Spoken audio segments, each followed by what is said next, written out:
this project, I am using a medium Etcetera tag for the base. This is 12 inches by 6.5 inches. And then I'm going to cover it with paper, and I'm going to emboss the paper with the MOSAIC 3D texture fade, hoping that that will kind of look like some stone. So I'm going to use some of the Holtz Idea-ology craft stock as my base color, and then I'm going to use archival ink or distress crayons on top of it to kind of give it an aged stone look. And it should fit almost perfectly all the way across so that I can cover the whole thing. Then on top, I'm going to use the wood slices. And for those, I'm actually going to do kind of a grid of 6. And they're all going to be, that's my cat Leota. She always knows when I am making a video. So I'm going to use the circle ones and then one heart one.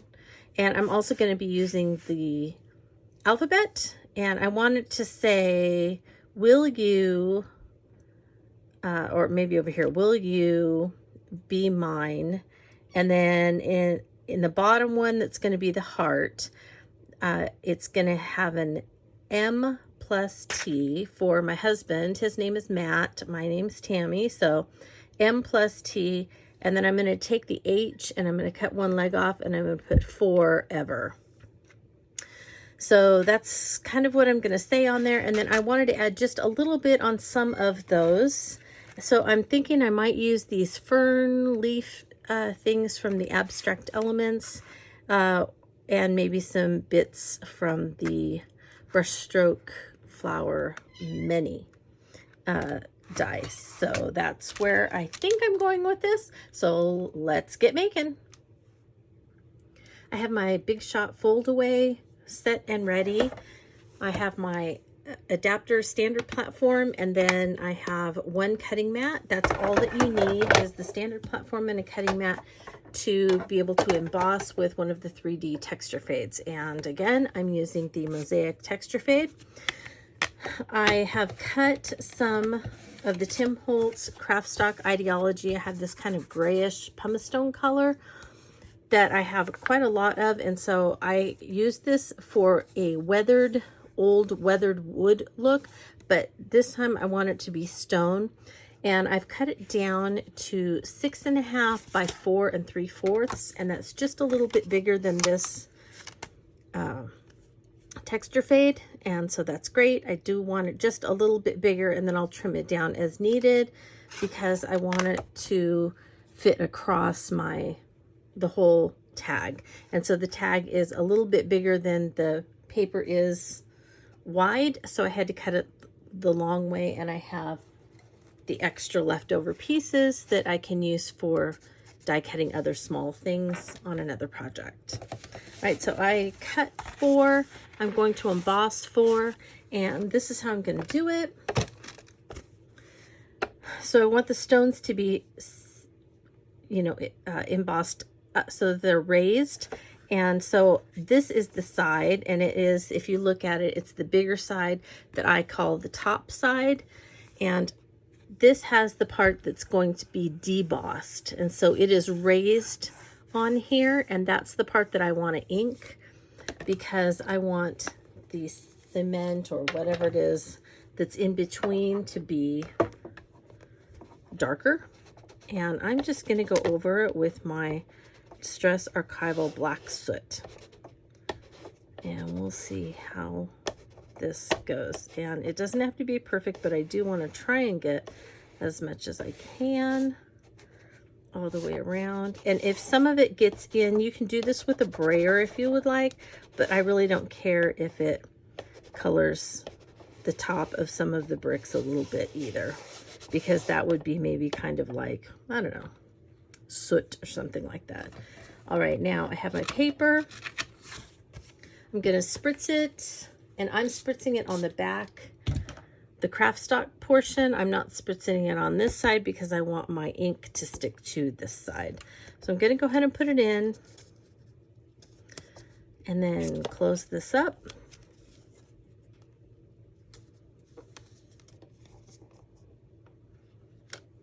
And I'm going to put this with the fold side toward me. This is a brand new embossing folder, and so if I don't do that, it may slip out. I'm putting it slightly on an angle, and then I'm going to go ahead and put my platform or my mat on top of it. All right, we're going to go ahead and go through, and I'm going to try and not go all the way through and see if I can back it out one more time. There we go. Usually I do 3, but on these I think I may just do the 2. Let's see how that looks. Yeah, I love it. Okay. I'm all set up to start cutting the wood slices, and so I wanted to show you they come in 3 parts. So there's an outside part that I have chosen a very dark cardstock that I just had in my stash. So I'll be cutting that, and I've cut these into 3.5 by 3.5 inch squares. I've saved the excess for me to cut my letters with, because this will just be kind of the outside bark. And then there's an inner ring. So I have cut these at 3 by 3 from Tim Holtz craft stock. So I'll cut this one out of that. And then the very center, I will be embossing and cutting. So I'm going to ink this with Vintage Photo Archival ink, and then cut it, and it'll go in the middle of all 3 of those. All right. And then in my pack, I have the letters, so I'll be cutting those, like I said, out of the dark cardstock to go on here.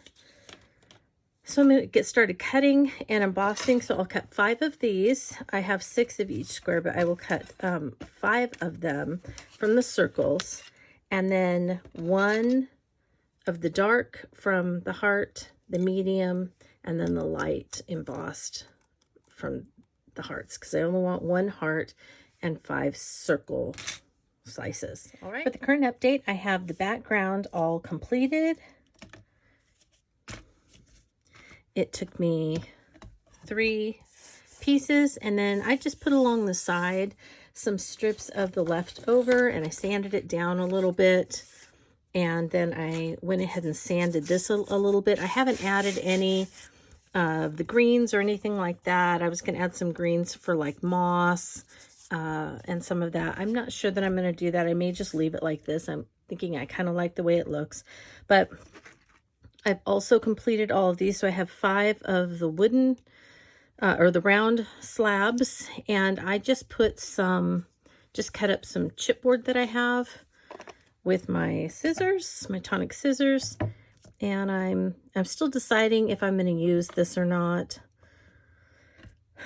but there you go. And then I actually changed the paper that I used for the inside section, where I put the ink on the embossed, debossed areas actually, and then this cuts and embosses at the same time.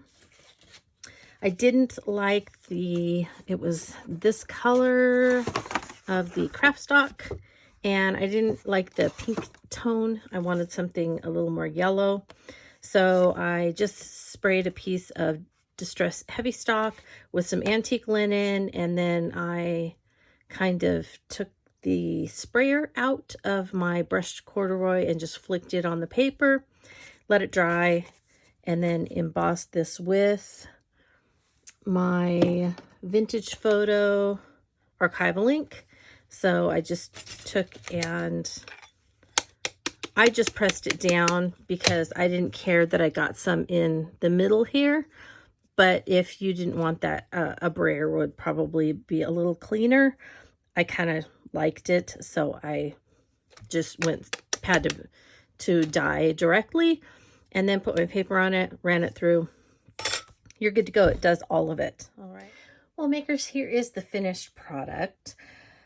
I went ahead and decided to change the color of the font to Fired Brick Archival ink, and I just colored over some of the paper that I had left over from the wood, and then cut it out, and I actually layered it on the darker brown. I originally cut the letters out of the dark brown that the outside bark is, but it just didn't stand out well enough, so I went ahead and just layered the red on top of those.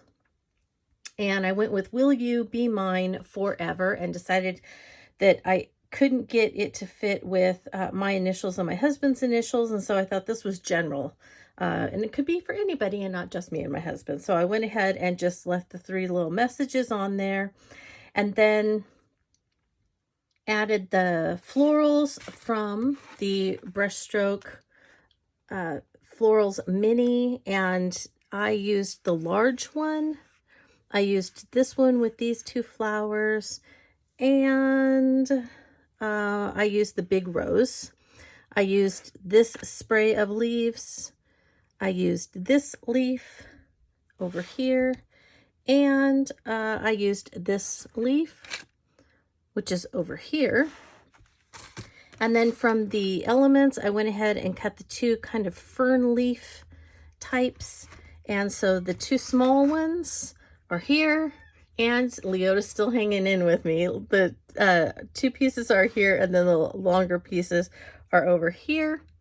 And so that pretty much finished it off. I had some burlap red ribbon that I have been using for some projects recently, and so I just thought that that kind of tied it all together.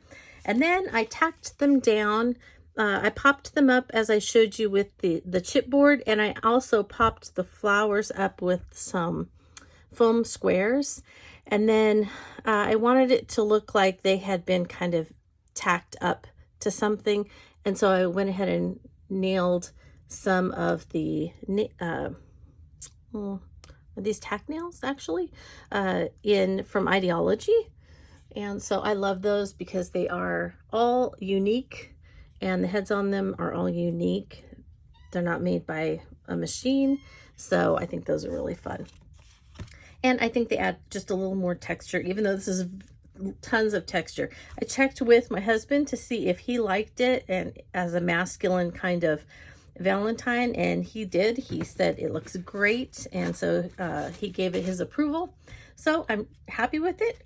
I think I'm done, and so I'm going to get this in the mail to Tim and Mario for the live. So I hope that you enjoyed following along this very quick tutorial. I didn't show very much of what I did, but I hope you enjoyed it. If you have any questions, you know what to do. Contact me through my blog, and I will get back to you as soon as possible. So thanks again so much for your support and for following along, and I hope that you have a very creative day.